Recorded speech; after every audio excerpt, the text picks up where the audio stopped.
My young daughter is severely allergic to coconut and could die if she comes into contact with it. My awful mom put coconut oil in her hair to make it soft and pretty. My husband and I got married in 2002 and 2 years later, we had twin girls. Our family was so beautiful, every time we took a picture we looked like your typical suburban family. We had an older son, a dog, and we were the epitome of happiness. Now, I can no longer look at the pictures of us because it makes me too angry. When my girls were born, there seemed to be no problems in the hospital, but the second we brought them home, we noticed that the oldest of the two was developing a rash. I hadn't really dealt with allergies in kids since my son didn't have them, and neither did any child or adult in my entire family. At first, I thought she just had sensitive skin, so I stopped using fabric softener on all the clothes and even resorted to making them myself.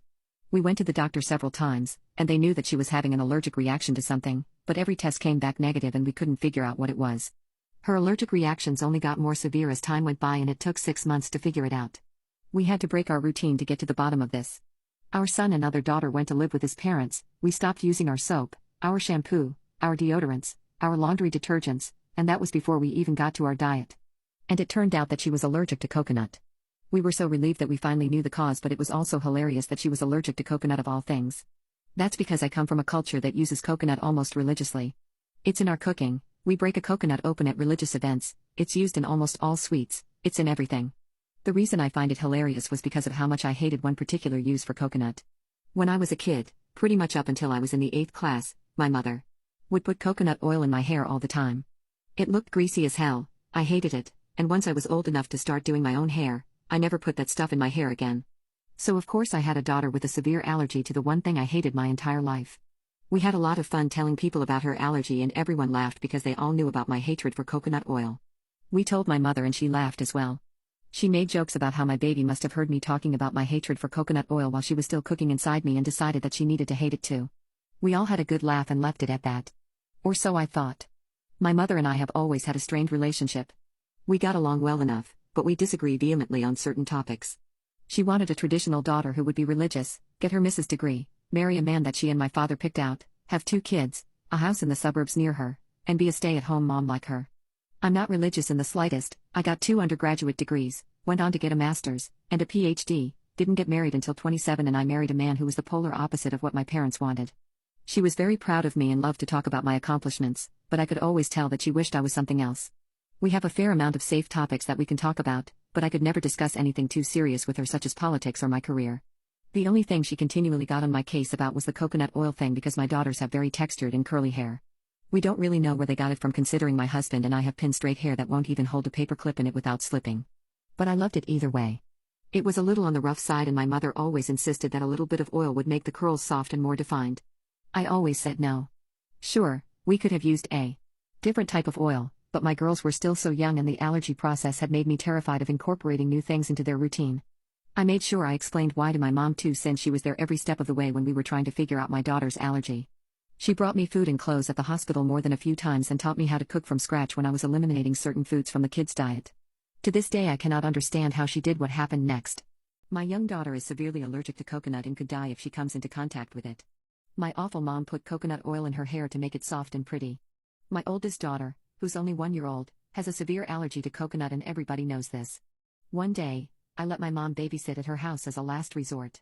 My mom and I don't get along that well, so I was very hesitant about letting her stay with my twin girls and son, but I literally had nobody else. I made sure to check up on them throughout the day. I spoke to them during lunch, and then at 5 p.m. I was definitely anxious about what would happen, and I had a terrible feeling the entire day. No matter how much I tried to ignore it, it just came back stronger. But I didn't know why, since the kids were all happy and healthy.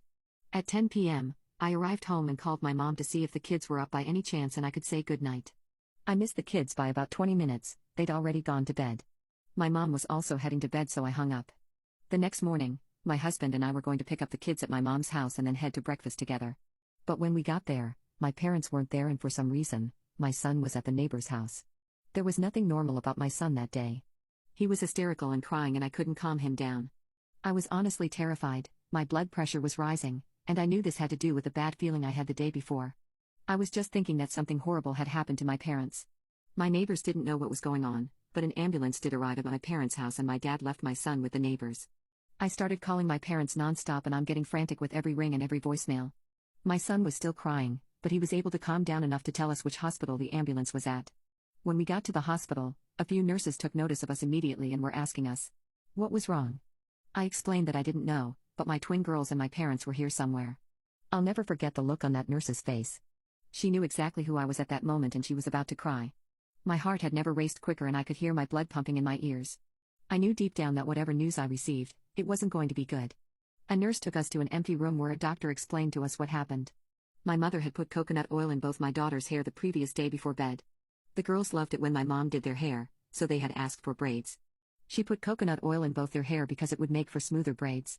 According to my son, my oldest daughter started to get dizzy and itchy when my mom was doing her hair, so my mom gave her some kids' Benadryl, which made her sleepy. Giving her Benadryl was something we did whenever she had a mild reaction, since it usually meant she accidentally came across some coconut from a secondary source. We also showered her from head to toe immediately to erase any lingering traces of it.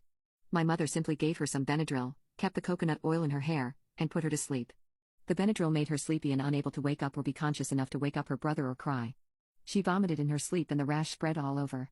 Her body was swollen to twice the size. She had asphyxiated in her sleep, then died painfully and slowly in the early hours of the morning. My mother had found her when she went to check on the kids in the morning, but she was already dead by then. My mother screamed, called for my dad, and that's when they'd gone to the hospital. My dad hadn't known about the coconut oil until my mom explained, and to this day, I've never seen my father so angry. He kept asking her over and over again that if she knew about the allergy, why would she still put the coconut on her? My mom has never bothered to answer this question. And so, he was unable to look at her, out of fury and shame. Even though they both knew she was gone, they still rushed her to the hospital, hoping there was some way to save her. I can't even explain to you the emotions my husband and I felt. I remember seeing my little girl and just being in denial. There was no way that she was gone. The following days, the funeral, and explaining to my other kids what had happened are events I still can't talk about because it just breaks a part of me. Sometimes I just want to forget about all of that because I can't handle it. Just thinking about it makes me sob, and I can't look at pictures of her without having a mental breakdown. It wasn't even just that. I almost lost my kids to CPS once because they thought my kids were in danger. My husband and I had to fight tooth and nail to show that uprooting them during this time would be the worst thing for them at the moment. My mom was also investigated but never arrested. I still think she should have gone to jail. My father did divorce her though because he wouldn't live with a murderer. The majority of my mother's family refused to speak to her, and the few that do speak to her only do so on a limited basis. She currently lives on her own in a small town where nobody knows what she did and probably never will. Every couple months, I'll get a call from her telling me how sorry she is, how she just wasn't thinking, and can I please find a way to forgive her because she wants to come see me. The only thing I can find to ever say to her is, you can come see me when you bring my daughter with you.